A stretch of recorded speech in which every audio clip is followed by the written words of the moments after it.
to be where we are. Stephen Gruber from Renewage is with us. Victor Cornelius, our great writer from Endeavor, is with us. Very happy to have a representative from Senator Terry Gibson's office, Brian Keeler. He's with us tonight, and I really thank him for coming by. I got to tell you, Senator Gibson's been a very good asset as far as he's been elected since last year. He's been in touch with us on several different issues and always been there to help, so we really appreciate that from your office. It's 7 o'clock. I do want to get started because I'm probably going to go home and have dinner a little later. How did we get to where we are? Everybody here lives at Hillside Lake. We've had in 2010, well, to be honest with you, when I took office, and I lived at the lake way back when I took office, the engineering firm Morris Associates said to me, we have a plan for Hillside Lake. And I said to the engineer from Morris Associates, I said, oh, that's great. What does it cost? And it was a $3 million plan. So I said to Peter, let's examine this. We can't just go spending money. And we've looked at Hillside Lake issues every which way, and Hillside Lake is a very, very complex issue. To clean the lake, to make the lake really the lake we would like to see, is very complex. But one of the things that we have identified as far as in 2010, I held 3 public meetings with the folks from Hillside Lake, one at the town hall, one at the fire training center, and then one of them we held at Van Wyck Junior High School.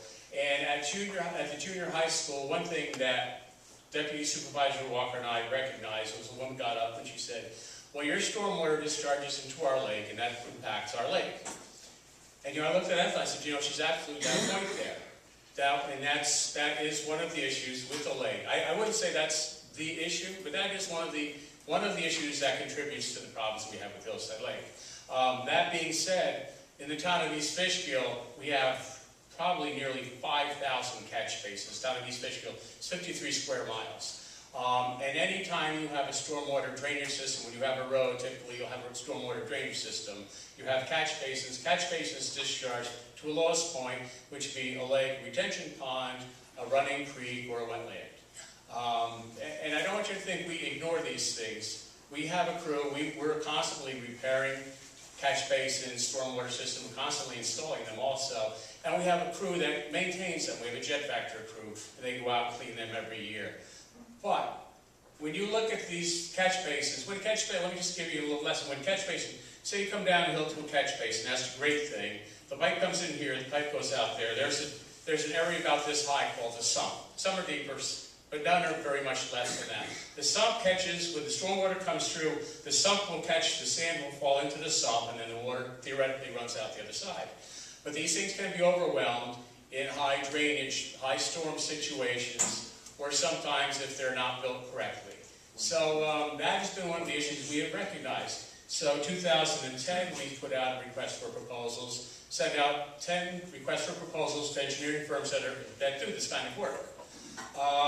We had 6 responses. I know we had a meeting at the town hall to interview the 6 respondents, give them a little background, and we chose Renewage. Renewage is the firm. They're doing actually the Wappinger Lake, which got a part of the same system with catch basins discharging into a lake, and it's a shallow lake now. So Renewage came on board, Stephen Gruber came on board, and we talked about the problem. And, well, the next thing you have to talk about is funding. So Stephen says, we have a grant writer that we have been working with. His name is Victor Cornelius from Endeavor. Victor came on board. We engaged his services, I think the following year, 2011, we started writing grants. I've reported at a couple town board meetings on the Green Innovation Grant Program, which we have entered into twice. Unfortunately, we have not gotten approved yet, but I'll leave that for Victor to talk to. But that's how we got to where we are, because we recognize that we have stormwater facilities that discharge into Hillside Lake. They're not new. Some are newer than others, but basically they're decades old. So we want to do something to modify how the stormwater goes into Hillside Lake. And with that, we brought Stephen Gruber. Stephen, would you like to start? Sure. I'm going to have to hand you the microphone. Okay. And I don't know who's going to do the... I'm going to have to do it. You have to do double duty. Okay. Stephen Gruber from Renewal. Hi there. I'm glad that we have this opportunity to meet with the community finally, because we've been taking a look at this problem for a couple of years now since, as John explained, we got involved.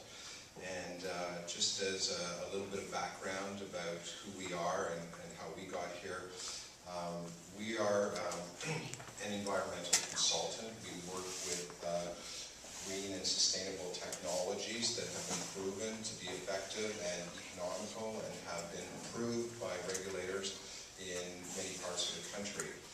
And Fred, my partner Fred Lambiasi, and I are actually not engineers ourselves. We are, both of our backgrounds are in building and development and planning. Fred's an architect. And we both, working in rural areas or small communities, came to see that there was a real need for alternative means of treating wastewater and dealing with stormwater runoff. In today's environment, we were just talking about this before folks came in, with the changes, no matter how one sees it, the impact of two catastrophic weather events in the last 2 years have made people in this part of the country, and certainly in other parts where it's more common, attuned to some of the issues that have arisen as a result of bad stormwater practices, aging infrastructure that's not capable of dealing with some of the issues. And so basically we are a network of engineers and some of the most forward-thinking people in the country, I think, who work in this field.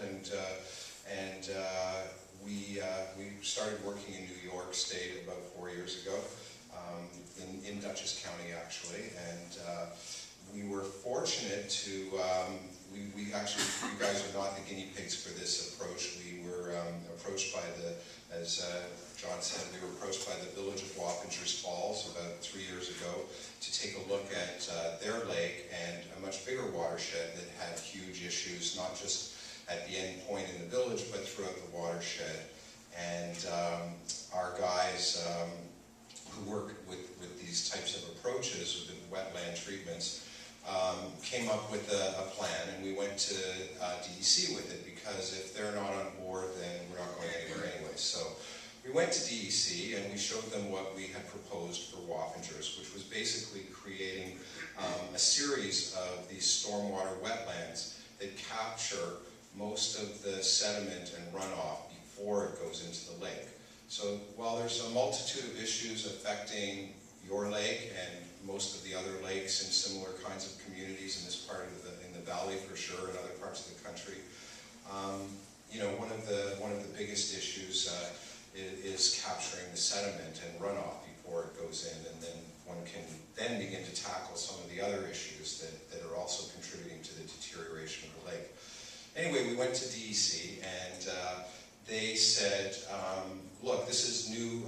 We recognize that this has been done in other parts of the country, and it's recognized technology, and that's good. We accept that, but we're New York, and you know, we want to see a demonstration of this here. So they urged us to find a project that we could do, that we could get funded, that would demonstrate how this works. So we were fortunate, that village was fortunate that they were able to get a Green Innovation Grant from New York State, and after 2 years of going through permitting and every other kind of process that one must before putting something like this in the ground, we are about to start construction actually in the beginning of July? The end of June, beginning of July. And after I show you what we're proposing for this community, I'm hoping that you folks will take a drive up the road during the next few months and see what we're doing there, and get an understanding and connection to what we're proposing for this lake and this community. So I'm going to run this slideshow. Some of it's a little bit technical, but it essentially gives you an idea of what it's all about. And really what we're trying to do, as I said, is find the points where the most runoff and sediment is coming into the lake, capture it, and treat it, and so what goes into the lake will then be clean water. And we do it with a pretty interesting phenomenon. It's called a wetland. It's basically a replication of a natural wetland, but we're creating it and we're engineering it. We use the bacteria from plants that are on the surface in connection with the a coarse media of gravel underneath. It's like a bath. It's like basically like a swimming pool underground, and I'll show you pictures. And it essentially traps all the sediment before it goes into the lake and cleans the water. It can clean phosphorus, it can clean nitrogen. Wetlands are increasingly gaining acceptance as a means of treating wastewater, and that's a discussion we'll have as well at some point down the line. But I'm going to start and run through the pictures, and then if you've got questions, we can see if we can answer them after. Can I just ask one question now? What do you define as stormwater? Because Hillside Lake has a lot of springs. Stormwater is, I don't know, how would you define it? Anything that flows into the lake and takes any kind of pollution with it, whether it's caused by rain, mostly by rain, is stormwater.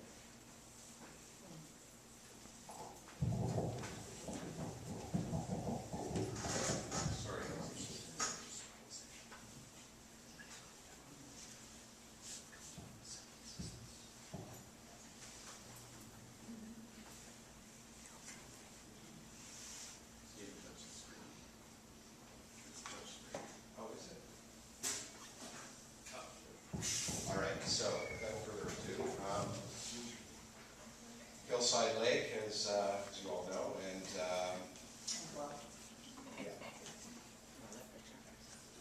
not looking so wonderful.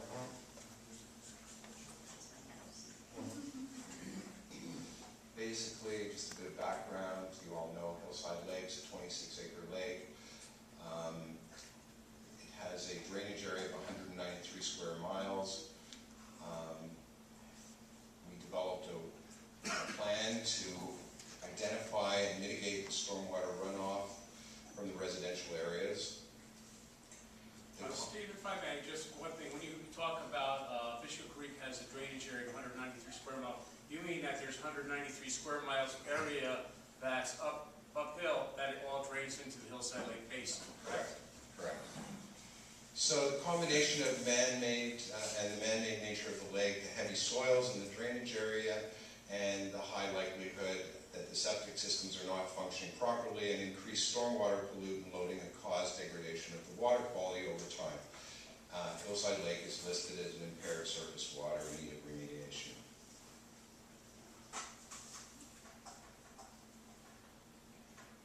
Can I just clarify something that was just said? 193 miles doesn't drain into Hillside Lake. No. Square miles. No. It's not, that's the Fishkill Creek. Hillside, okay. That's the Fishkill Creek watershed, not the Hillside Lake watershed. No way. The town of East Fishkill is only 53 square miles.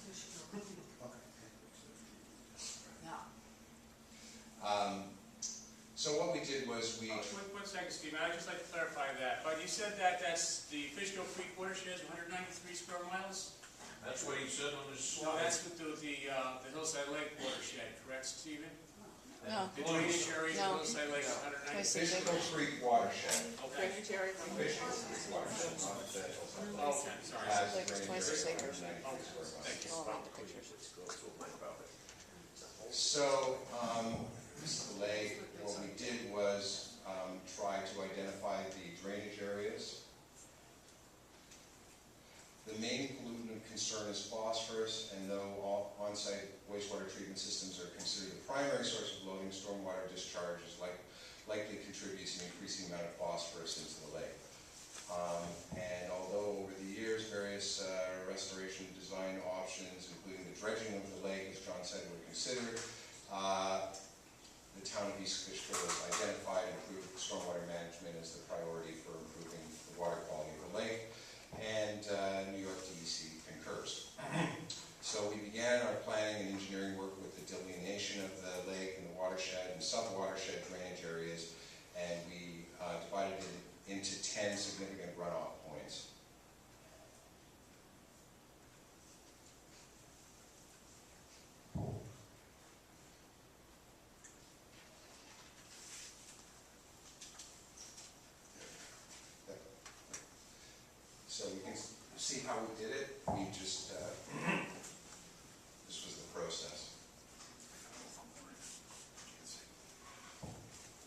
explain that? I'm sorry, I don't know what that was. You're saying 10 runoffs, I see 2 highlighted areas. Well, that's Are they just there? a way of example of a couple of the areas that were identified, but I don't know if it's see clearly from here.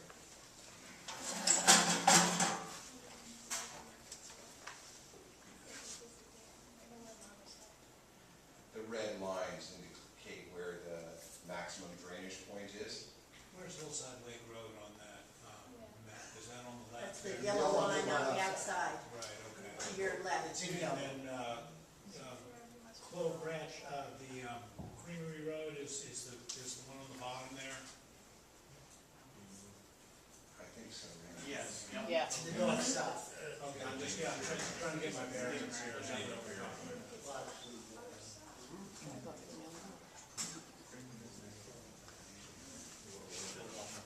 Yeah, Creamery's way down. Anyways, the purpose of showing these is just so you get an understanding of how we were delineating the drainage areas and identifying the maximum flow. So we could then try and figure out where the best places to actually try and capture it would be. The red blotches on the bottom of the screen, are those greater water ponding, puddling, or on the bottom portion of it? I believe this is the south side of the lake, which is the hillside of the lake. First, second road, third road. Yes. Right, this is hillside and this is the main road. that comes The in. red blotches though, is that an accumulation of water? Yes, these were the areas that we designated to be the highest concentration of water, because this is the hill behind the lake. So naturally, the runoff from the hill would be the highest. Back here, there are some natural wetlands, and also this is a much flatter section of the lake. So the amount of runoff from this side is not as intense as on the hillside. So where the dark delineation is, again, on the bottom side of the screen, is that going up towards Marie Court? And outside of the Hillside Lake? Yes. It is. So Hillside Lake is in fact taking on Yes, downstream everything water from everything Marie Court. from here is up, this is all uphill from the lake. Okay. So naturally, water, doing what it does best, is it runs downhill. So Marie Court is in fact draining into Hillside Lake then? Yes. It's a road off Hillside Lake Road. Up here. It's a private subdivision, it's a subdivision. It's off the slide to the bottom. Down here somewhere. It's down The there. development before you get to the firehouse. Yes. The place that's sticking into the lake that looks like a bubble, that's where our house is. Sorry, where? What? Up and to your right. Yeah, go into the lake. You're going left. Right. Back. Thank you. Sure. Right there. That's your house? Well, all those roads run onto our property. Right. All of the water, all of those roads, from North Mission, from the house that's in the front, all the way back, rolls into our property. Overlook runs into our property. Overland. Overland runs to our property. West to Conic. Yeah, and then North Mission coming the other way runs into our property. I don't see a lot of red lines there because that water sits in our backyard. It's not, A lot of that is all wetland also. So you're probably getting, anytime it rains, there's some, No, the water from the roads are pitched so that it comes into our backyard. so it ponds in your Right, backyard. because originally it was wetlands. Cronizer cut trees, put trees, subdivided it into smaller lots than it should have been, put 25 loads of dirt on the thing. And the original wetland where the water was pooling, and pushed the water onto our property. And it's the road water that comes onto our property. you're talking about an existing problem that they sort of just put a Band-Aid on. No, but they made it worse because Exactly, yeah. Fairview has an underground pipe that runs underground to the problem area. There was once a 50-gallon cement thing that didn't really catch the water that they kept fixing, that's not even there anymore. So I mean, it seems like the roads are using our land to get rid of road water. typically you'll see a road stormwater drainage system will often go through properties to discharge, say, into the lake or to a water body. It's There'll be obviously at flooding some our points. backyard. Excuse me? It's flooding our backyard. Okay. It's flooding our front yard. It's flooding our driveway. And it floods with people behind us because it's using our property to get rid of road water runoff. What's happening, John, is some of these pipes, some of these existing pipes are full of sediment, and so now the water bypasses the pipes over it, and is probably flooding our yard.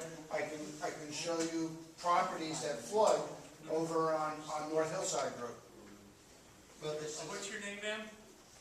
Ronnie Sheffis, And your address? 890 North Hillside Lake Road. We've sent pictures, we've sent letters on it again.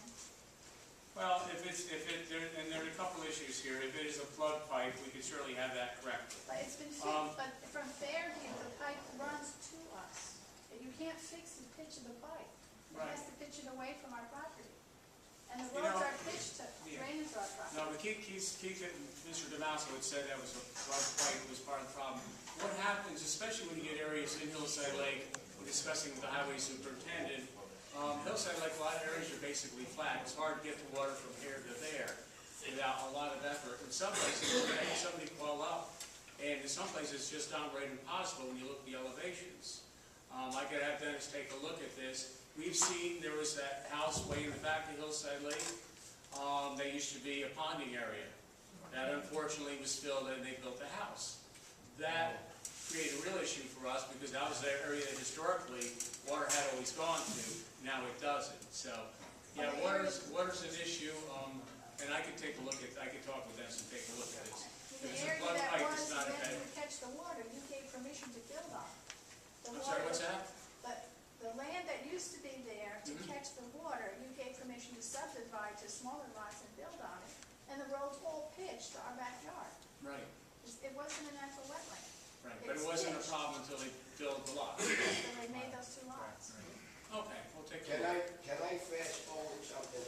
Ultimately, if you get a grant and put this into effect, what is that gonna do ultimately for Hillside Lake? I understand that it's gonna remedy some areas and for storm drainage. What is that doing for us? If I may answer this, I didn't want to fast forward. I'd really like to let Stephen go ahead with his thing. Well, can I get an answer to that question? Can I just finish, if I may? I'm answering your question. What is the answer? No. What are they gonna do for Hillside Lake? It's going to capture about 80% of the sediment that's coming into the lake and clean it. It'll make that lake better? It'll begin the process of making the lake better by stopping the runoff of sediment I and nitrogen understand and that. phosphorus into the lake. And how long before we see an effect in that lake? I would think that you would start to see an effect within a year or two. And then we can attack some of the other problems that are affecting the lake. But before you can start to consider other things that are contributing, you have to stop the deterioration. And we're not going to find money to go after some of the other issues until we've demonstrated that we can stop the primary source of deterioration. Yes, and I understand that. You want to know something? I'm going to be perfectly honest. I want to make sure that I'm not here, and no disrespect to you or anybody else. I want to make sure that I'm not here so that you people can get a project going for, that's going to benefit you without benefiting us. Well, the objective is to benefit the community. It doesn't benefit us to build something that doesn't work, that isn't effective. And if there is public money that's being spent on it, you can bet that the regulators and the funding sources and the environmental people are going to be all over it and examining it. And there will be, as a requirement to get the money to do it, there will be regular testing to demonstrate that it works. And it's, look, I mean, it's not like we have a magic wand that we can just wave over the lake and make it get better. But this is a proven technology that works. This is something that works, has worked in many other similar kinds of situations, and it seems like this is an appropriate place for it to work here. And I agree. And the DEC agrees, and it's it's better, you know, I mean, I wanna ask one thing, what are we gonna wind up with, a foot of clean water? Is that what we're gonna have, a foot of clean water in that lake? Steve, would you mind if I answer the question here? Sure. I don't know, Bob, would you mind if I answer the question? Huh? Would you mind if I answer a question here? Go right ahead. Okay, Bob, thank you. One of the things we look at, as I said previously, this is a very complex issue. There's a lot of different components to fixing, cleaning Hillside Lake. One of the things we have identified from that meeting was stormwater could be cleaner, it could be done better, it could be remediated. But the other thing that we really hadn't talked about, we discussed with Victor Cornelius, our grant writer, if you are able to get a grant and you are able to demonstrate that you use that grant money and you get the project done, that kind of opens things up for getting other grants to doing what I would say, Bob, will be another phase to Hillside Lake. And I agree with you, tonight we're talking stormwater, but to be honest with you, the big picture is just starting with stormwater, maybe looking at something, if there's something to be done about maybe septics or dredging. But we can't do it, you can't afford it, but if we get grant money to help us with this thing, in my mind, but we have to demonstrate it, this is like the first project. Can you hold that thought and come back to those issues and let Stephen commence his presentation? Because I'd like to revisit that thought, but certainly I don't want to hold up the presentation. yeah, let me show you what we're contemplating, and then we can talk about it, you know. I mean, the objective here is to improve the quality of the lake, okay? That's the bottom line, that's where we want to go. And this is where we feel is the most appropriate way to start, and we've been told by the funding sources and by the regulators that this is the way to go. This is the way to start, and by demonstrating that we're taking this step and doing something, they will be behind us to support us. We found that in other communities. As soon as you step up and the community demonstrates that they're willing to do something, they're able to get it funded, and they're able to get it built, everybody wants to get on board because it's a win for them too. They want to see something successful, they want to be attached to it. So this is the beginning of a process. We're not going to wave a magic wand over the lake and fix it like that, but we're going to start, and we think that this is a good way to go. So let me continue, and then we can answer more questions. So as we were here a little bit before, we broke it up into different sections. Can you use the microphone when you're facing Sure, that way? I'm sorry. Thank you. And What were those two sections you had? those were just a couple of three of the different 10 sections. If you want, you know, just so that we don't hold up the process totally, I brought all of these things in forms that I can show you afterwards if you want to get into the real nitty-gritty and details and the engineering plans. But let me run through the big picture, and then we can come back and, you know, dissect it more carefully. So our engineers were at the lake in October. We identified these 10 areas and the discharge points and the potential treatment area, and tried to ascertain where was the most, the areas that we could utilize that would capture the most sediment coming into the lake. And we basically identified 2 areas where we could do this, where there was also land available, because as you all know, the homes are pretty dense around the lake, and there isn't that much extra land, and these things are fairly land intensive. So we came up with 2 spots. You can see where the arrows are pointing. One of them is actually the island.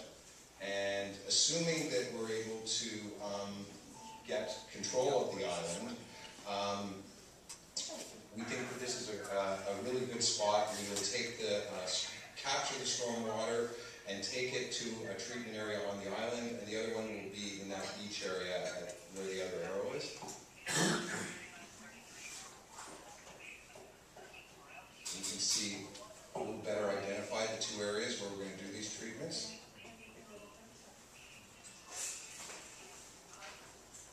So we did run off calculations for the 2 areas, and they will together address over 50% of the watershed's treatable non-point pollutant load from stormwater. What it's called is a gravel wetland filter. That's the island. methods that we use to figure out the flows in different areas.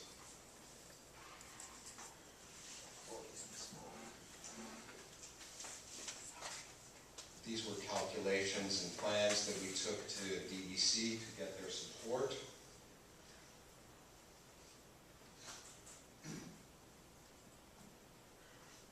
That one's for the island.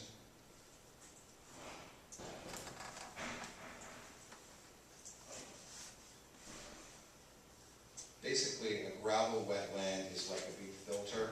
It, as I said before, it captures the sediment before it goes into the lake, and through a series of different collection systems and treatments, it basically cleans the water. I don't know, Craig? If you want to go back a slide, maybe you can understand what we're going to do. One more slide.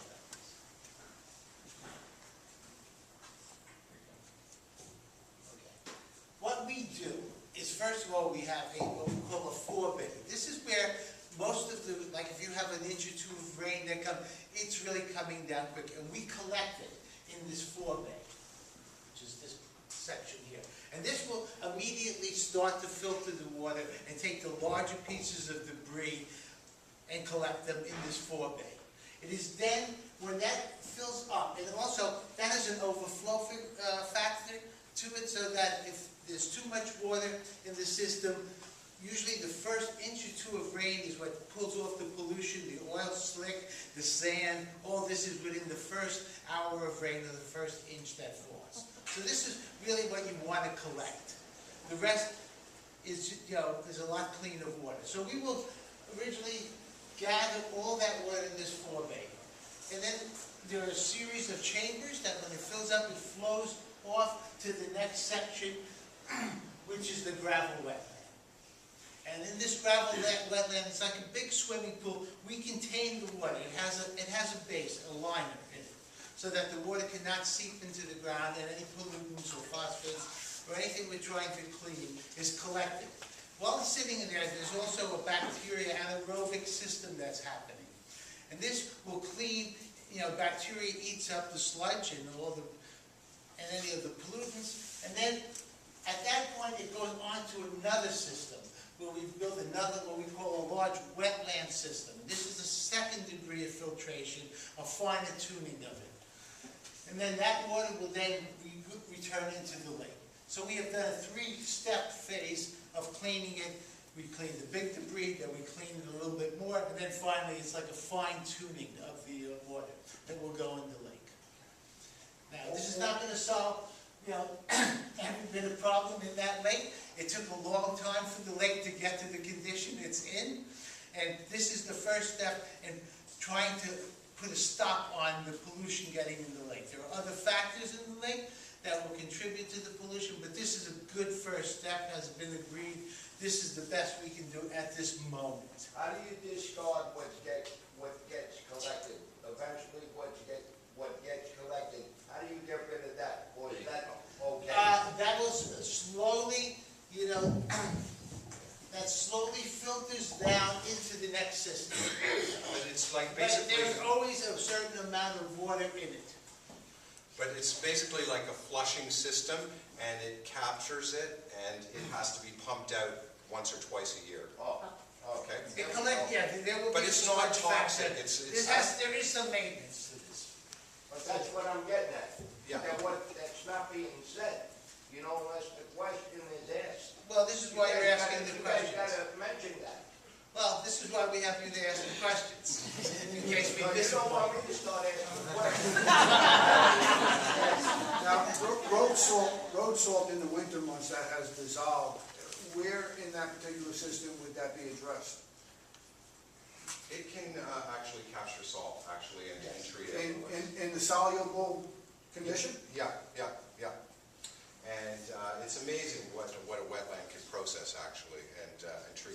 But yeah, it's not an expensive process to haul away. It's not like wastewater, it's not like sewage, wastewater sludge. We're talking about particles and sediment, sand, stuff like that. It can easily be pumped out by a vacuum truck twice a year, and the cost is minimal. We're talking about a couple of $100 a time, not thousands of dollars. And who does that? Well, I would assume that the town would do that, you know, as part of their regular treatment Your system. local septic provider. Not your septic, but how about people who have like their wash machine or yes, coming in. So say we do this project, and it sounds great. But now there's other people, say from up at the top of the hill, their wash machine's coming down the road. How is that gonna affect this? Why is that? Why are they emptying their washing machine into the... No, what she's asking, Fred, is that There are people now who are possibly emptying out their wash machine into the stormwater drain off system that say no one knows about, but we know that there's people like that in there. if we don't have it, bottom line, we'll capture, the main evil of washing is, as most of us know, is phosphorus. Yeah. And the purpose of this is to treat the phosphorus and the nitrogen, which are the two worst pollutants that are adversely affecting the life of the lake. So then that will add, so then no matter what we do with the lake, if we do what you're saying, it'll take care of anybody that we didn't go around and police and saying, hey, your wash machine's going in the lake. On that side, That would work. yeah, that's the idea. We would also like to have a little public awareness of what you could do as individuals around each house. You could probably have a little dry well. And one of my walks, I noticed that everybody's gutters and leaders are just going out onto the road. You know, Fred, but on that note, certainly there could be testing in final basins prior to emptying into the lake of illicit discharge at those locations. Right, but I mean also, a little public awareness, everybody say, well, maybe my leader should be into a dry well. Maybe that little thing, you know. For sure, Everybody can take upon themselves. This is you know, you all live on the lake, you all have an interest in preserving the lake. A little public awareness to take care of your particular piece of property would go a long way to cutting down the amount of water that has to be treated. For sure, we have allocated funds within the ask for grant funding for education, and we want to get the community involved in doing simple things that every homeowner can do to help make sure that this process is successful. Because, you know, obviously what has contributed to the situation are practices, you know, that people have not necessarily knowingly. I mean, it's not like people have deliberately or, you know, this is how we roll, you know, and but we have to change it. And so going forward, we want to help people have awareness of creating rain gardens on their property and doing things that they can do to protect their own drinking water, their own wells, by taking steps with their septic runoff, and that's a whole other conversation, but which is a part of this equation. But we can at least start by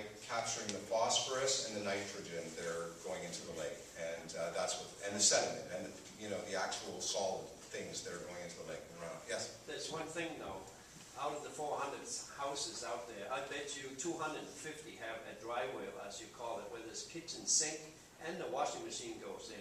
Everybody built like that 40 years ago and older, always. You never put it in your septic system. So the question is, how many are there? Because that is really where you should be addressing it too, so they don't continue doing it. Well, you're right, and that is like phase 2 of the reclaiming of this lake, is dealing with that. And that's going to take a whole lot more money and a whole lot more commitment from the state and from whatever other sources of funding that we can identify.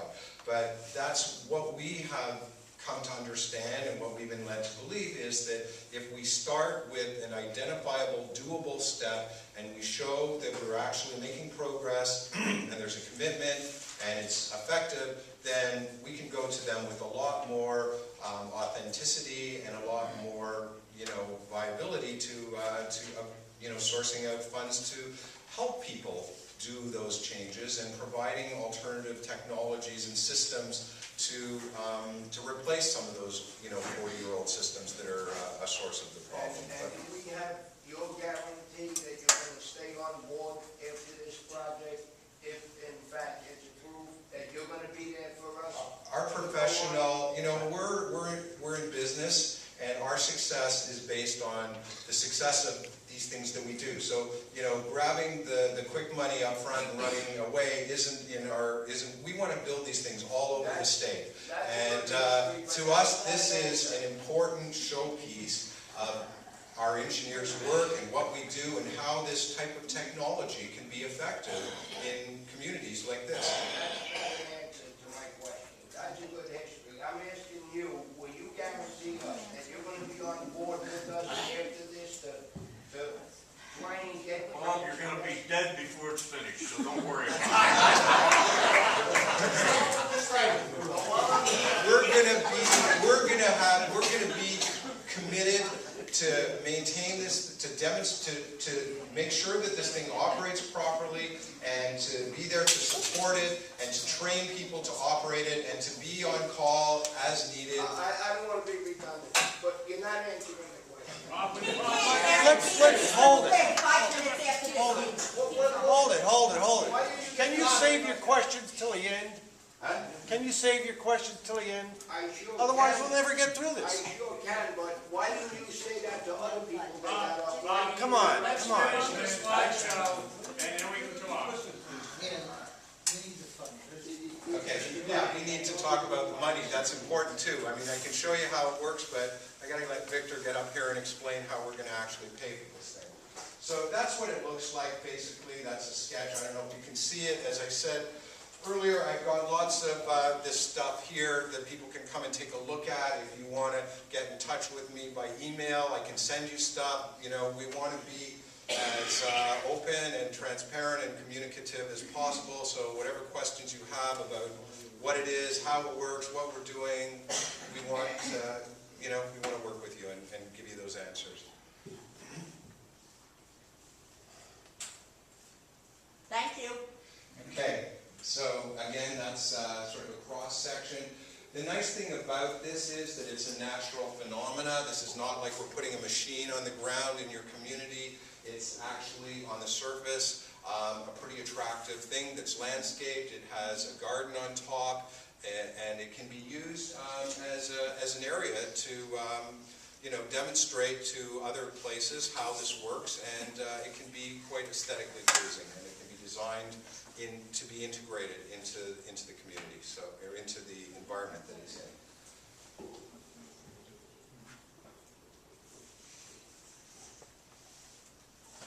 Stephen, can you go back to I think you skipped one on maintenance. Yeah.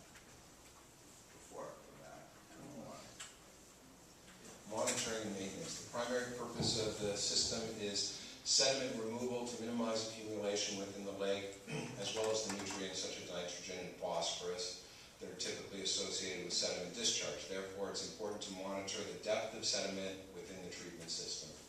So, as I said, as part of the condition for funding, we will be required, along with the town, to do a regular monitoring of this thing in perpetuity. 20-year maintenance plan goes. Yeah, there's like a long-term maintenance plan. The nice thing, one of the reasons why Fred and I, as builders and developers, got involved in this type of treatment technology is because it's natural and it's can run in perpetuity. It's not like an expensive mechanical system that has a certain mechanical redundancy and a cost of power to run it. This is basically gravity bringing the water, the sediment into the system. The system is a natural phenomenon. It's plants and bacteria that are doing the breakdown. That's what's the phenomenon is. That's the magic of this technology, is that it's actually a natural process. It's a replication of a real wetland or a lagoon that has the capacity to treat and clean water in real life. And we're basically just recreating that as an engineered process.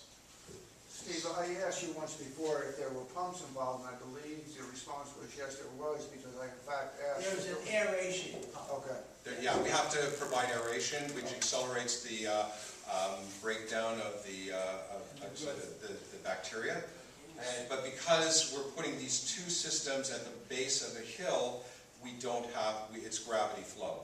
Okay. If and when we get to the other side of the lake, we may have to use a pump, because we don't have the benefit of that gravity flow. And at the time, the question was that the mechanics is not proprietary, and I think you said that there can be other providers, mechanics involved, is that correct? The pumping, the mechanics that are involved in the system. Oh, yeah, no, that's, you know. If you were to close shop for whatever reason, the pumps can be purchased through another provider. Absolutely. The way, we're not a construction company. We, in Wappingers Falls, for instance, we just bid out a lump sum contract to local contractors who will build this thing under our supervision. We're designers and planners, and we understand how to make the technology work and supervise the construction and the implementation. But in fact, it will be built ideally by local people, by local construction companies who will have the opportunity to bid on it and theoretically to operate it after the fact and supply the materials. So that's an added bonus. I'm going to just skip forward pretty quickly so that we can move on. Actually, that slide was the most important I've seen. Which one? That one. That's what it says. That's what we're going to do. That's it.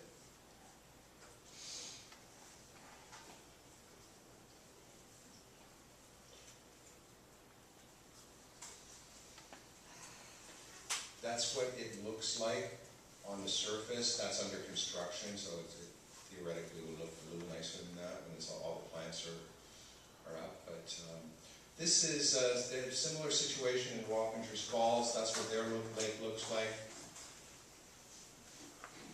I won't linger here, but we're doing a similar kind of thing. You can see we're putting this particular treatment system right in the middle of the town, because that's where the most runoff comes through.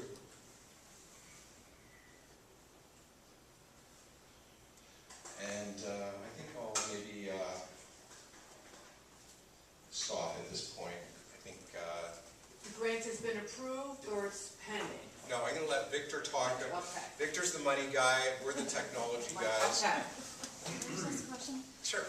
I really like the fact that it's so natural, and I love all the animals on the lake, but I live on the lake and get a lot of damage underneath my backyard from the muskrats, and I'm just wondering if animals can in any way get into this and damage it.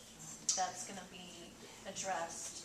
It will be fenced off for safety purposes and to protect it. So, you know, I mean, in Wappingers, we're putting a 6-foot fence. I mean, it's going to be a fence that people can see through, so that and there will be access points that people can go in. But it won't be like just exposed, you know, on the side of the road, so that anything. And on the island, they can't go underneath and dig up into it, because that's what they do in my backyard. Let's hope not. Let's hope not. They have to go through about 4 feet of gravel. Yeah, yeah. Also, that's the other thing. I mean, it's like, you know, imagine this bathtub underground, but it's filled with gravel and medium and plants. Okay, and then the water comes in between the roots of the plants and the gravel, and so it wouldn't really be a good environment for. I just wanted to make sure, because they do a lot of damage. Yeah, no, I know. I appreciate that, but I think that would be the least of our concerns. Steve? Sure. It's a quick question. Am I correct in saying that this project, it's not going to make Hillside Lake better as much as it's going to slow down its deterioration? Is that an accurate assessment? Yeah.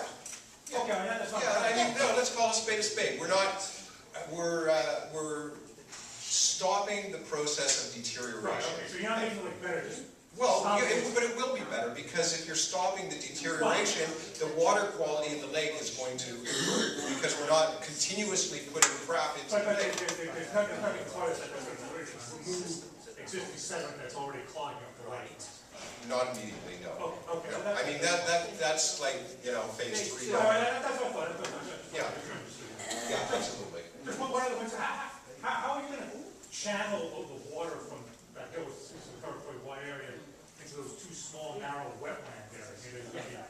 Sometimes you use all the existing storm drains, and we would have to rebuild a whole pipe system. We would build a culvert system to take it from those. We'd sort of converge it into those two points so that we can direct it. That's what I thought.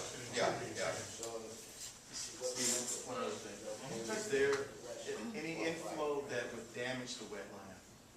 such as like bleach or something like? No, not really. And the wonderful thing about this type of system is not so much for stormwater wetlands, which this is, but for sewage or wastewater systems where people are putting stuff down their toilets. In the worst case scenario, if somebody was to pour some acetone or paint down the thing, and it would. These are very hardy plants. They're mostly reeds and bulrushes and things like that. They have an amazing capacity to withstand, an invasive attack. But worst case scenario, replant, and it would be back up and running in a fairly short order, within a couple of weeks. And there are, But there are a he's lot right of, though, the salt would kill it. No, it's Well, it actually. it doesn't help it. No, it Nice doesn't starting. help. you forget, the water is coming in way below Right, the the plant salt level. kills plants. You know, so the salt would have to come And up people. 3-4 feet. This isn't going to happen. The water, there's a barrier between, where the salt is, there's gravel, and there's a layer of earth, and then there's plants. So very rarely would the water ever get up to that level, that they would damage the roots of the plants. And we also have many spots available where we can go in and take tests and see what's happening. And we can always check the water levels all the time, and we can take samples of what's going on in the system.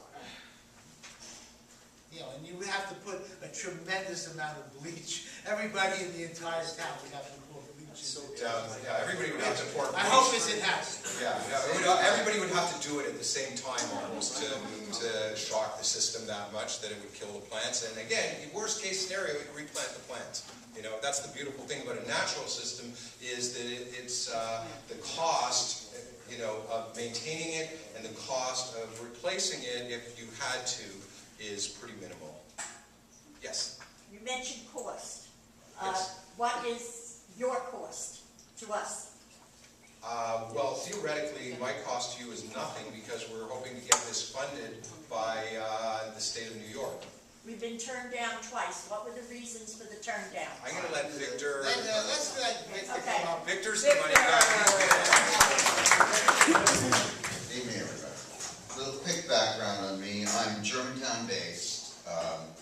I've been working in municipal finance and grants since 1991. Probably my greatest success was working in the village of Tivoli for the 18-year-old Mark Molinaro, who quite a vision has gone pretty far pretty quickly on that. It's been great. The process, I wrote the grant for Wappingers Falls, who have been a client of mine for 13 years, and we were able to fund the renewage piece there it's a $750,000 maximum grant request. We got $638,000 of it, requires 10% match. We're going to take, and I will refer to the gentleman here from Senator Gibson's office, this project back for a third time to the Green Initiative Grant Program next month. The first time we submitted was just after I was brought on. The preliminary engineering was being done. It was only round 2 of the Green Initiative Grant Program, which started with President Obama's requirement that a certain percentage, I believe it's 20% of the monies that come out of the Environmental Protection Agency that are block granted to New York State for infrastructure, water, stormwater, wastewater infrastructure. The requirement is that there be a 20% reserve of those funds now to promote the development of new and sustainable technologies, hence the Renewage project. The round that I applied for Wappingers was the first round. It was very, very well funded, and we got our request. The funding we got is basically covering 90% of the cost of the installation of the Renewage system in Wappingers. They're looking at that as step 1 for the DEC and the Environmental Facilities Corporation of the state are looking at that as step 1 of the full remediation effort for the whole Wappingers Creek watershed and everything that's going into Wappingers Lake from the 14 communities above the village. So That's our next step there. In an effort to replicate that success, we have initiated this project. The first submission was right after we came on board. Our engineering was incomplete. We were told to submit in any case to raise the awareness on the state level of what it was that we were attempting to do with Hillside Lake, which is a DEC-listed impaired water body, as you all know. So we weren't really expecting to get it in that round. The second round, which was last year that we applied for, the actual federal funding for the Green Initiative Grant Program was cut to 25% of what it had been the year before. And the projects that were funded were generally more on the planning side and less on the construction side, because they wanted to take the money they had and spread it into as wide a number of projects as they had funded the year before. So our budget was a little high. This year we've been invited to come back. So I have some optimism. We're here tonight to see if we can enlist some support from you for this process. Any kind of emails or letters of support you'd like to bring to us in the context of submitting it, any concerns that you have about the process. We are happy to include in our public discussion area in the grant application. Why do I think we've got a better chance? I think the program is better funded. We have our state senators representatives here at this meeting tonight. I think we're more prepared in terms of our engineering and analysis than we've ever been to really tackle the issue. In addition, we have just taken the whole project. Congressman Sean Patrick Maloney's office was instrumental in developing the Superstorm Sandy money that's coming down from Washington. I've been told by his office that $7.4 billion is being spent in the Hudson Valley alone to, the phrase they're using is hardening infrastructure and to remediate issues that are vulnerable to severe weather impacts. We have packaged this whole project plus some expenditure for the stabilization of the dam and put it into Congressman Maloney's office for consideration for this funding. We'll know by October. That would be ideal. That would be 100% grant. And it would be essentially, as far as the eligibility is concerned, it falls right in the center of the guidelines for the funding. We have to give some credit to Congressman Maloney because Dutchess County was not originally included as a county that was eligible for that money, and he changed that restriction in the last 3 weeks. So now Dutchess County is indeed eligible. I also have to thank John for working very, very well with this office. The backup and the information that we have needed and the letters of request coming from the supervisor have been, right out the door the day that they've been requested. And I will also tell you that the town, who has been asked to submit all of its projects that have had impacts from severe weather events, have prioritized the Hillside Lake project as being the #1 issue that they want to resolve.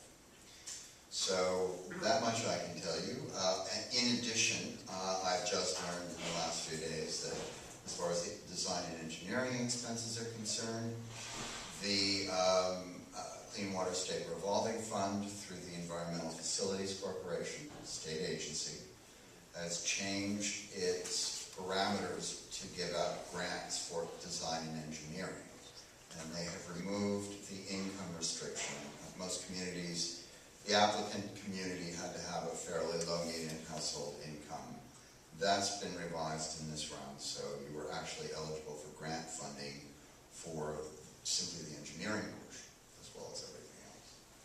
What do you need from us? What kind of a letter? What physically do we give you to help you move this along? What would be great is if you're more letter-oriented, if you could send letters to the supervisors saying that you support the grants process. Our town supervisor? Yes, or your town supervisor. Okay. I can bundle them up and I'll get them to your office. Absolutely, or emails are good too. So uniform letter that everybody say, like, there's 500 houses and we can put out 500 Uniform and they letter, all sign it, that would help?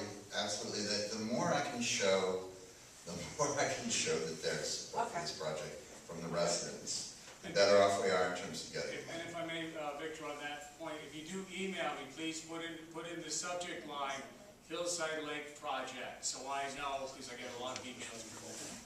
Right, so if we get one thing with 500 or 400 signatures on it, that'll do it. Petition would be great. Okay. I'd love that, yes. All right, the first time we failed the grant because it wasn't sufficiently prepared. The second time, they didn't have enough money. How much money do they have this round? Well, in this particular round, I think it's been increased. That's a question for you guys, but I know it has been increased from the reserve pools, partly because there have been a number of projects in the first 3 rounds of grant funding for the Green Initiative Grant Program where there has been an award made, but the projects have not gone to contract for one reason or another. Change in the politics of the community, change in the prioritization of projects, any number of things. So my understanding is that they have a larger grants pool, and also they have invited us to apply again. They've been very, very clear about wanting us to come back. Okay. When do we apply and when do we get the answer? We apply, the consolidated funding application is due, I believe, the end of second week of July. And the answer will be by October. How much money are we asking for? We're asking them, in the CFA application, we're asking them for about 1.2 to 1.3 million. And that's, in actuality, they will give us up to 750,000. The other thing that I've done is we have put the project on the state's intended use plan for the Clean Water State Revolving Fund. This is a loan fund, but sometimes they'll give you a loan at 0% if you hit their point structure the right way.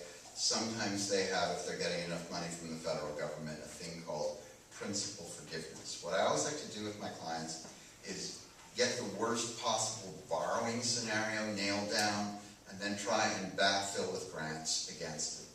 Because the town may have to borrow 10% of the cost of this over a 30-year period in order to provide a match. We'll see when we get there. The package is still in formation. Yes? You had mentioned seeking a grant. Because of the cost of this wetlands project is 1.2 million, because of the cases. So the cost is 1.2 million, is that what you said? Yeah, well, that is including all of the contingencies. I'm always told to put in a 20% contingency in case materials and labor increase between the time at which you apply for the grant and the time at which you get the grant and get the contract, right? So there's a contingency built in there. We've actually asked for the Superstorm Sandy money. The Congressman's office said, give us your best cost estimate and mark it up 30% because there may be some negotiating on what we've got, what we get at the end of the day. So the request of the Congressman's office, which includes some estimated repairs to Hillside Lake Dam, is about 1.8 million. Yes. If I could just clarify, of that chunk of money, approximately 80% of it is for the actual physical construction, the cost of the components, the labor, et cetera, et cetera. Because it's a publicly funded project, it is required to meet state labor regulations, and so we have prevailing wage costs. And so of that chunk of money, 80% of it is for the physical components that would be contracted, would be bid out and contracted.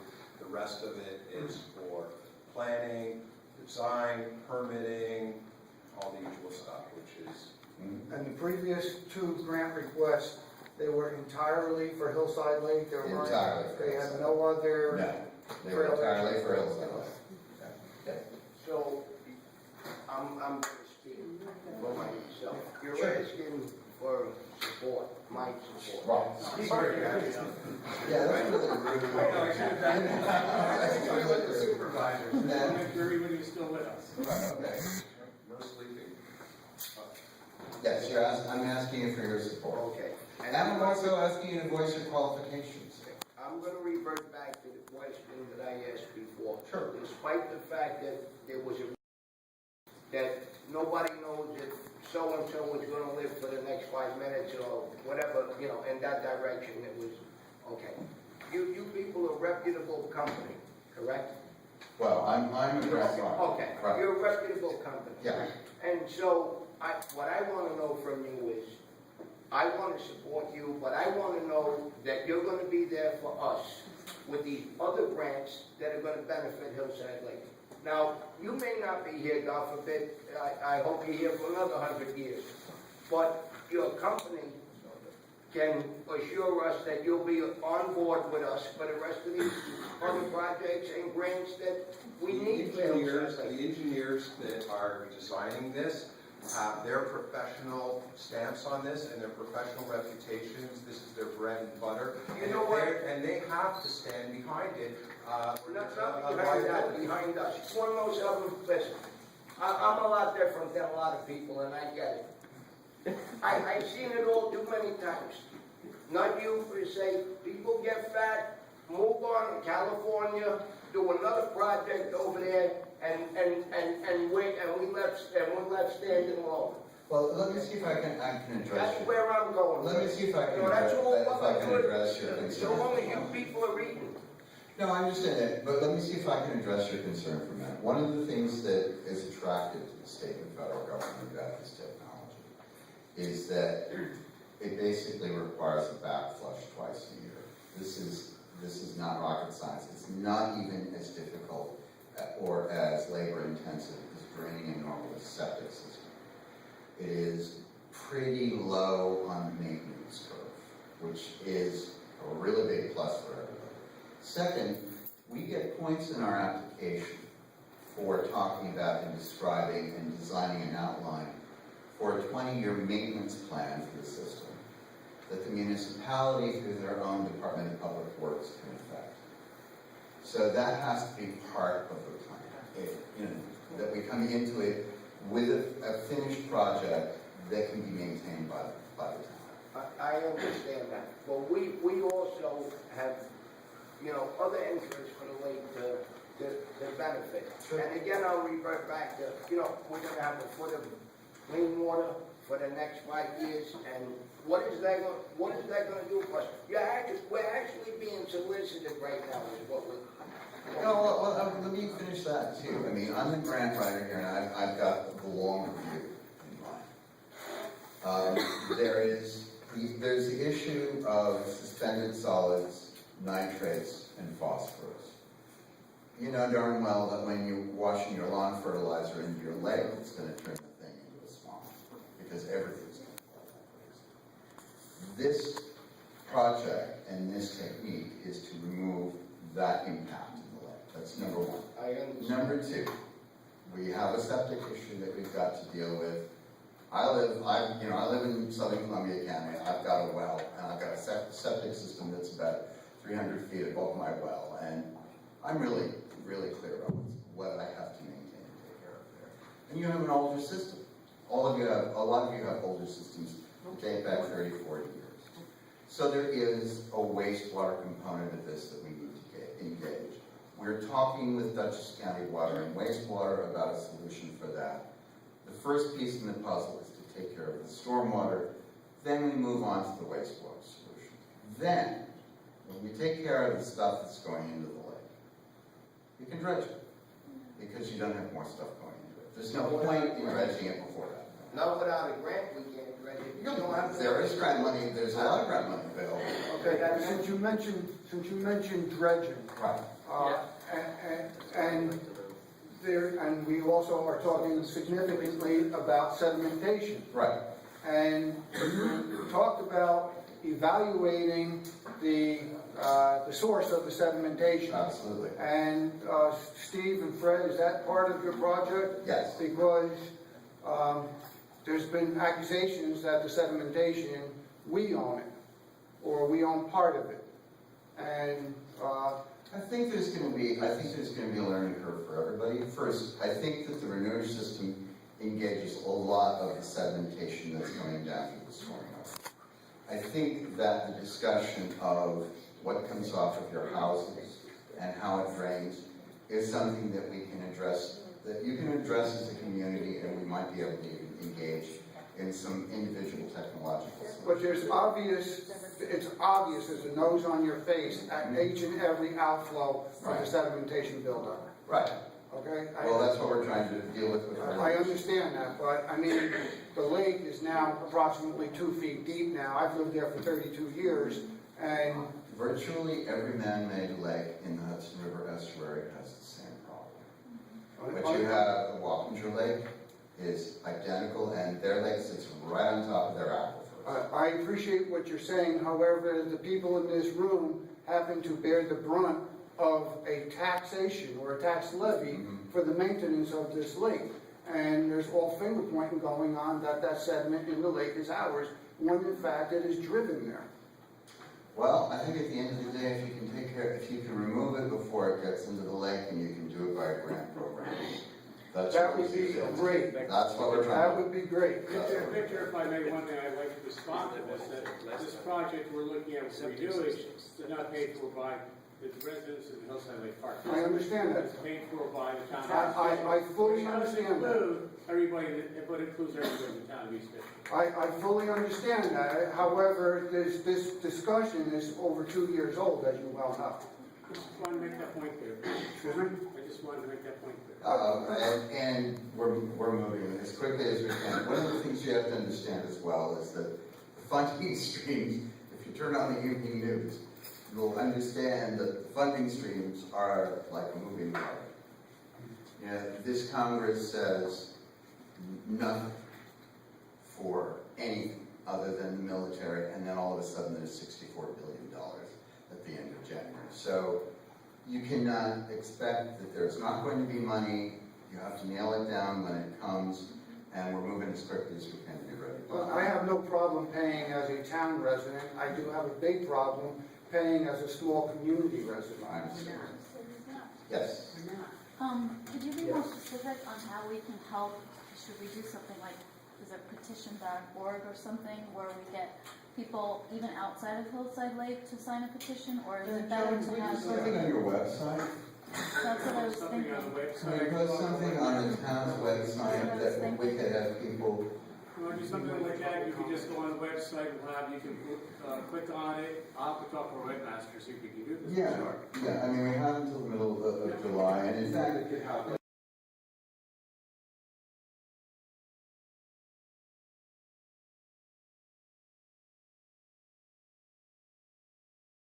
Non-residents? Absolutely.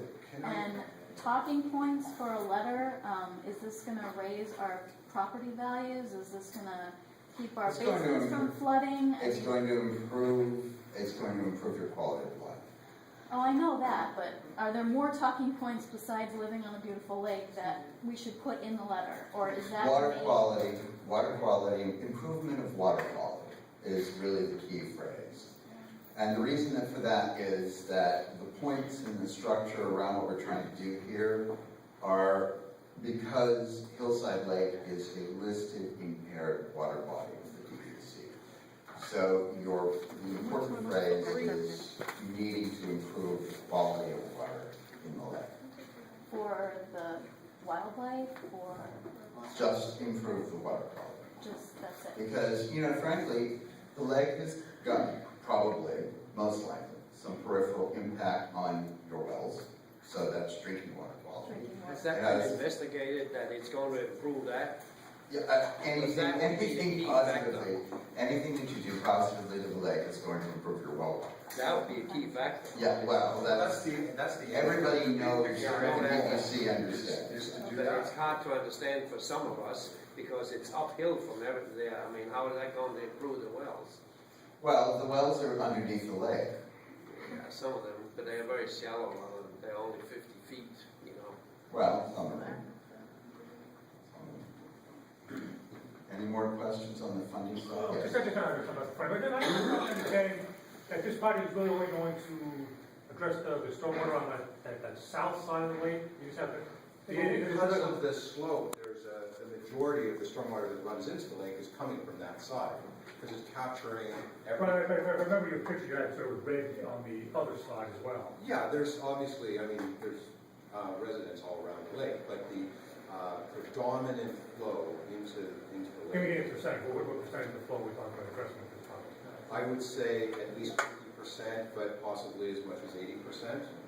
Well, there's I can significant answer that. You know sedimentation. what, I can get you an answer. If you give me your email or something, I'll ask the engineer for that specific answer. I don't know off the top of my head, but it is a knowable fact that we can get. Did you say, or no, the other gentleman, Fred, said that there would be some type of a system surrounding the lake that is catching all of the runoff? No, I think No, I asked Fred. Yes, we would be collecting, we have existing 10 storm drains that collect the water at the moment. Most of them are in various states of decay.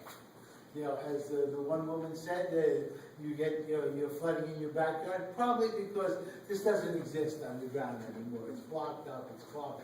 You know, so we have those 10 points that are existing. We will expand on that system. We will build new culverts to drain the water into our wetland system. That's So part of the we will be cost collecting of the most of the construction runoff. is repairing the collection so that we can actually get the runoff, rather than just getting trapped in these aging pipes that are clogged up. So that's one of the reasons why the number sounds like an astronomical number, but we have to be able to get the stuff to where we can actually treat it. That's a big factor. Do we want to write to senators' offices as well, or is the letters to the supervisor enough? Well, we'll be producing a letter of support. they'll be producing a letter of support. The ideal situation is to have a letter addressed to supervisor. You know, in our letter, we will make a presumption that it's strongly supported by the community, and so that would be factored into our. Yeah, and I'll back it up with whatever emails or whatever or letters we. And Victor, what I would ask of you is that if I can't put the petition on the web, I want to just clear the wording with you, how the petition should read. I, as a resident, found to be official support for whatever reason. Exactly. I mean, it really should be, because the applicant is the town of East Fishkill and not just your lake association. It should be a petition for anybody in this town to apply to. Can we also put it on the hillsidelake.org, the website that we, Sure. If you want to do that, sure. I'll put it on the town website though to make sure that anybody town-wide can do that. I just want to, if I could, just emphasize something that, which is the reason for this meeting tonight, and that is after the last application was turned down, naturally we were all very disappointed. We had a lot of hope and expectation, and Victor and I had a, if you will, a post-mortem conversation with the grant adjudicating people at EFC, and they were really good. They gave us a lot of time, and they gave us a lot of information about where we needed to improve. And they, first of all, the first thing I want to say is that they were highly supportive of what we were trying to do, and they encouraged us in the strongest way possible to come back. And they said that there were 3 components that needed to be strengthened in the next round. And one of them was to show strong community support. Look, it's a political dance a little bit, where the money goes and how it's distributed. And if there's a strong community that's behind this thing, that carries a huge amount of weight, okay? It's political, it impacts in a variety of different ways. I'm sure you guys would concur.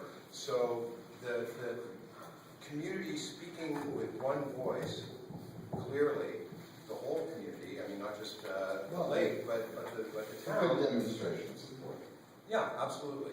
And, and there were some other technical things that they gave us that they wanted to see. They had changed the game a little bit from the beginning in terms of, as often happens, they wanted to see a more advanced demonstration of the technology from an engineering standpoint, which they had in earlier rounds. Right, and which they hadn't asked for earlier, and we went back to John and we said, look, you know, we're in for the long haul here. We've invested this much time and energy in this thing. We want to get this thing built. We're not getting paid to do planning studies. We want to build it. That's our bread and butter. So, you know, we committed to getting this thing to the next level where we can actually build it. What's nice also is that we were able to get DEC's blessing on it prior to. Yeah, we took these plans, and the town paid for this. We took this to DEC in advance to get their opinion. Do you support this? Can we put this on this island? From a permitting standpoint, what are we going to need? What do we have to do? What do you guys want to see? And we met with the director of DEC for Region 3 at the Newport's office, and his staff, and we all went there, and they were highly supportive, and they got it, and they understood what we were doing and wanted to do, and they urged us to go find the money and do it, and to come and get it permitted. So, is this going to benefit other people aside from Hillside Lake? It's a watershed issue. It's an estuary. So is the answer yes? Yes. Okay. So John, I have a question for you. Do you plan to, or did I miss? You know, is there going to be another session like this, or whatever you want to call it, for the other residents in the community, so that their support could be, you know, go along with ours? I mean, if it's going to affect them, then I think they should be on board with this as well. Well, they have the opportunity. Here's the question: and how do you define who it benefits and who it doesn't? Exactly. Well, I don't know. I'd like Mr. Hickman to answer the question. I'd like for Mr. Hickman to answer the question. It basically benefits everybody. Can Mr. Hickman answer the question? You know, Keith, Bob, I hadn't considered that because I look at this as being primarily a Hillside Lake issue. It benefits, I believe, the people immediately around Hillside Lake. Obviously, if you're going to concur, if you're going to state that this is a benefit to the town of East Fishkill, I could put something on the website. I don't foresee I would probably not rent the Van Wyck Junior High School again for another thing like that. I have no problem keeping the public involved or what have you, but I don't know how large of a meeting can we have for all the residents of the town. You don't think my question was out of order for you? I'm just trying to figure, because I have a question out of order about, I have something, excuse me, I have an easy way. Will we have the town of East Fishkill support? That Hillside Lake will have the support of all of East Fishkill, so that we would be the example of the water actuary in this area. That the whole town will benefit, and not just East Fishkill. That you're going to back East Fishkill. We're not going to.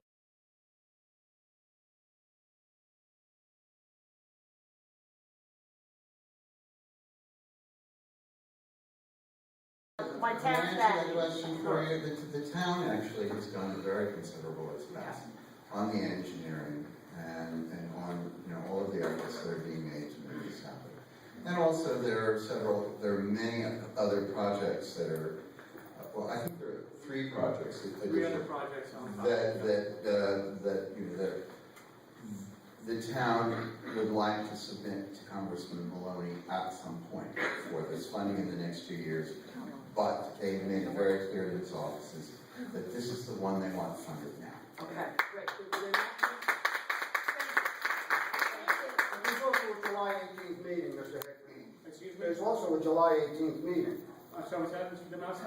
I didn't hear that. Is there not a July 18th meeting that involves Hillside Lake? At the town July 18th, the MS4 Yes. comment period? Yes. I didn't realize that was the date. We have submitted our MS4 documents earlier before. We do this every year. We submitted it. A couple residents, 7 residents of Hillside Lake have requested it to be a special meeting to provide comments. And yes, what is the date of that? What is July 18th. When is it, July 18th? July 18th, 7 o'clock, town hall. Well, I haven't got that finalized yet. Okay. I have to find a stenographer, I need to find somebody to keep the record. That's the tentative date, is if I can pull this all together. We will put that on the website. We'll probably put that in the newspaper also. Okay. So, And that will be townwide. so the document I got in the mail is incorrect? No, I'm just saying I haven't nailed down the stenographer yet. If it's okay, you know, I know that we expect everything to just be done, but I haven't gotten the stenographer right yet to commit to that date. So as soon as I get a stenographer, and I'm doing my best, my secretary called two of them yesterday, I'm doing my best to get the steno. At that point, I will put on Channel 22, or on the website, Channel 22 has got technical issues right now. I will put on the website, and I will put in the paper. And this is a town-wide comment period on our MS4 annual report. And when will those comments be posted to the annual MS4 report? I'd have to discuss this with our MS4. And I don't mean to be a distraction. I have a lot of things that I do. I know the MS4 audit, the annual MS4 report was due January 1st. We signed it, we got it to them, we got the request for further comments. I do not know legally how long I have until I have to post those comments. I will certainly find out. Okay, you're in receipt of my comments. Oh, yes, I am in receipt of your comments from several different venues, absolutely. Okay, but specifically to the MS4. No, I have no problem with that, but that's not, this is not a Can we put, if you can put the petition on the website, can you include that it would benefit the water quality of, was it Sprout Creek It's the whole watershed and the estuary. Fishkill? Yeah, that was just jotting it down as you speak. Just a small maybe paragraph explaining We'll how it would provide a benefit. paragraph explaining The immediate level of what the benefits are and what we're trying to do. Yes, sir. Thank you. Victor, the little piece of on the island that has to be acquired, the real property acquisition, is the cost for, you may have said this already, but is the cost for that Yes. included within Yes, that? yes. Have they agreed to This sign end it? here, Yeah. I want to fix a question. This is not going to do anything with the 2 feet of nitrates, nitrites, and phosphates that's already lying in the entire bottom of the lake. This is only going to clean the water that comes in there now. So the story about it's going to improve the wells around the lake, etc., with 2 feet of that dirt lying all over the bottom of the lake, this is not going to do anything for that. Well, ultimately, No. the bottom line of it is you cannot dredge the lake and remove that sediment Exactly. until you No, resolve. but people have the to know that. This is not going to really solve the problem. No, it won't solve the problem. step. It's the first step. It's the first step. It's the Exactly. first step First to step. stop the But they further need to know that.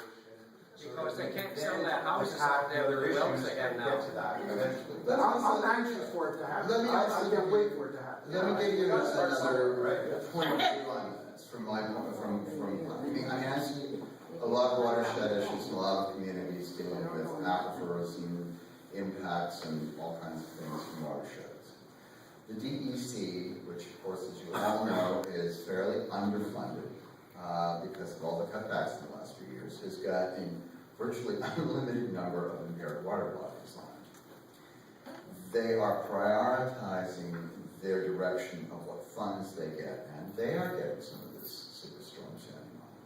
The communities that are taking proactive stances about engaging not just studies, but actually trying to attempt to bite off some small piece of the problem in a construction context. Because that says to them that the community's committed to do it, the government's committed to do it, and they would rather work with projects that are beginning to be remediated than they would with communities that are still coming around to the conclusion that they've got to do a study. Right? So it's about... So when you're a grant writer, Yeah. because I've been involved with that in the historic societies, etc., Mhm. doesn't something have to say on the top of everything, Superstorm Sandy, and then the grant underneath? Well, for the What next does 6 this? What months. does this have to do with Superstorm Sandy? Superstorm Sandy, because the bottom line with it is you've got a dam that is going to require some bolstering up and some improvements. You have a man-made lake that has got a large amount of sedimentation in it, and the impacts on the lake from extreme water events through stormwater mismanagement or failure or inadequate screening of suspended solids and phosphorus. Those are severe weather events. Okay. You know, and that's what makes the You project think that's eligible. going to pass? Hmm? You think that's going to pass? Oh, I've been told that. Okay, because I've been to a lot of federal and No, state you know, let me tell you what's interesting here. I've been doing this for 25 years now. I've had stormwater problems. Saugerties has been a client of mine for 17 years. We've done lots and lots of reservoir and water quality issues with their drinking water. We've done a lot of sewer stuff with these old sewer systems that these old municipalities have. Stormwater management was always on the back. Stormwater management is now very much on the front burner. It is what's driving the funding equation. Yep. My question was, when you said that, there'll be no specific levy on the people of Hillside Lake to fund this in any event, is that a correct statement? Not for the stormwater portion of it. We recognize that this is a town stormwater system from our roads, so this is something the town's doing. Right. If we want to go forward, if there does become another phase, then it may become more of a Hillside Lake Park Okay, district. no, that's For this one, it's specifically from the town. Okay, good. Well, that's going to involve the addressing of the water quality from people's septic systems and what's going into their wells and the aquifers, and it's a more complex issue. And that's why, we're starting here and Set up and produce it. It's on Route 90, do you know where Southern Dutchess News is? Yeah. It's right, it's in that same lot, on their property.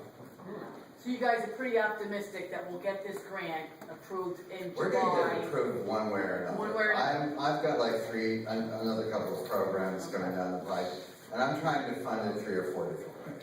Okay, so you're pretty, as long as you're optimistic, because our neighborhood has been optimistic and upbeat about something, and then boom, take another step. You can't take no for an answer. Right, okay. And that's my job. All right. As long as you're gonna be a bulldog about it and keep going, and, okay. John knows how well I can take no for an answer. we committed, after the failure last time, I know Victor did it independently, and I went to John and I said, look, we're in, and we want to get this thing done, so, we're going to do whatever we need to do. You showed your wetlands pools for the two, one on the island over by the beach area, that's all on the south side of the lake. What sort of system do you got for, I know it's a lower drainage volume on the north side, but what sort of system do you have going for any type of dams going into the lake from the north? It's under discussion.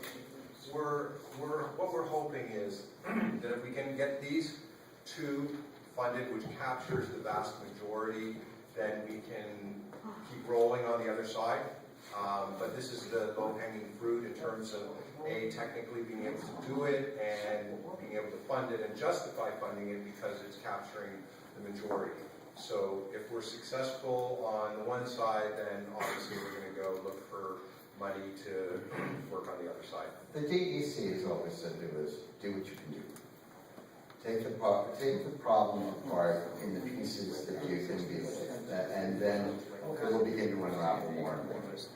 Addressing the septics, it will not be a distraction from a phase 2 to address the other side. No, addressing the septics, and that becomes, when the state is aware, when the state and the federal government are putting taxpayer dollars into Hillside Lake, and that's where I'm going.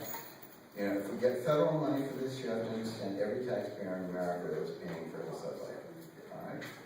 That's where we're going. That's my level of justification for federal grant process. Once that awareness is made, there's momentum of this community is engaged with this project, they're dealing with their issues, and we have access, and we have established our voice, both in Washington and Albany, for what it is we need to have to Well, is any existing stormwater drainage on the north going to be addressed? Yes. Oh, it is? You're just not having those... Let's start here. Just curious. First of all, we can't do it all at once, and the amount of money that it would take would be more than we could hope to get. So, we sort of, based on Victor's experience dealing with the funding sources and, what we think is the stuff that we can, from an engineering point of view, sell to the regulatory engineers and say, hey, this is a viable thing.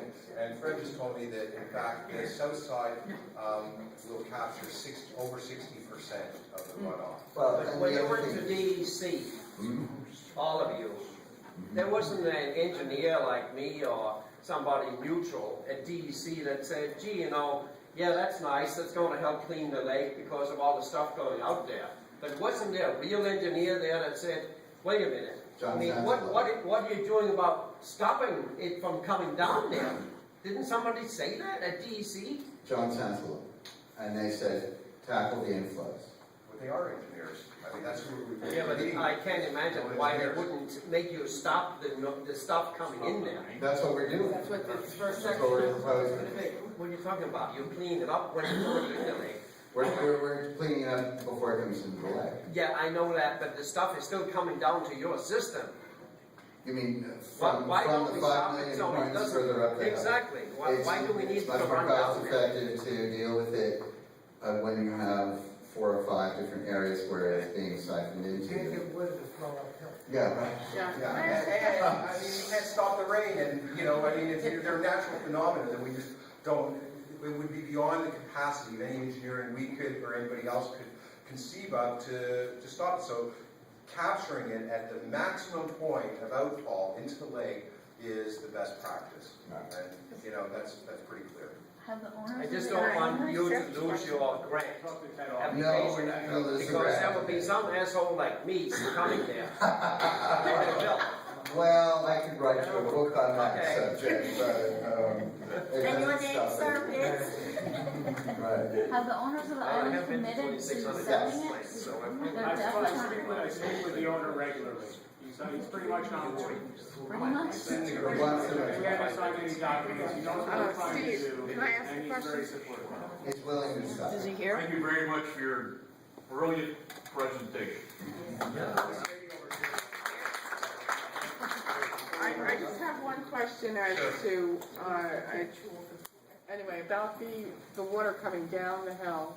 Does that mean that that water can get tested to see if there's any problems with the septics on that part of that are going into that system? You know, the water from. Since I would just say, we need to examine this, because if we find a septic leak into our stormwater system, we have a serious problem. And that needs to be addressed. Let me also say, if you have a subject Well, in your that's stormwater been system. my understanding, that's been a problem for the lake. If you have that kind of a problem, it's major points on radar. Victor drives on, the worse the situation is, the better his chances of getting money. So, but in all seriousness, you know, we don't expect wastewater to be in stormwater. Right. Treating the wastewater is another issue. Using similar principles, but, you know,